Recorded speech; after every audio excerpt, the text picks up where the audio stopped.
Welcome back to a 4-day recaps. This is part 4. As you can see, I changed.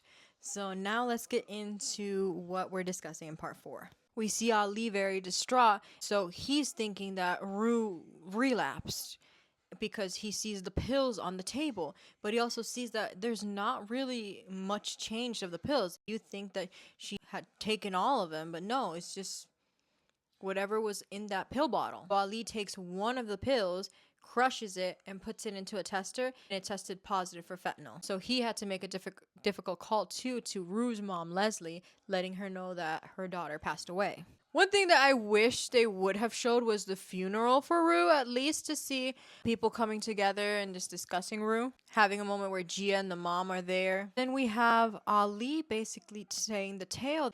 It has now been some time since Rue has passed. So he's giving this talk on how he lost someone very special to him, and the sponsees are all listening closely. How he basically said, this is the last meeting I'm doing. Then we see Ali basically cut off the gun that he had and make it more smaller. He heads to the silver slipper. But before Ali gets there, we also get a cutaway of Lexi and Cassie as well as Maddie. Lexi's feeling guilt for what transpired during this whole situation with Rue, and she basically wishes that she could turn back time as well, which is the whole situation she's been carrying for years because of her father's abandonment. To which Lexi is now reading Rue's Bible and is just basically engulfing herself in the Bible.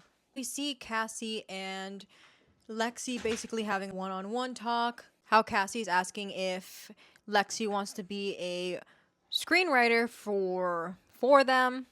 Cassie's still continuing her OF, and she has moved back into the home that she purchased with Nate. She lives there with Maddie as well as the 2 other girls that they're doing boarding. To which Lexi also asks her, like, do you think it's weird that you're feeling okay after the disappearance of Nate? None of them know the truth. To which you actually see Cassie like just freeze for a moment before she says, yes, I do miss him. Once Lexi leaves, we see a still shot of Cassie, and it's just her in this giant home alone. She's thinking that she was going to live in this home with Nate, only to find out that's not the case at all. And it is a fitting theme for Cassie because she was searching for she basically got the attention and the validation now that she's growing her content, but at what cost? We also get a scene where Maddie is being picked up by Bishop. I'm going to go in with a part 5.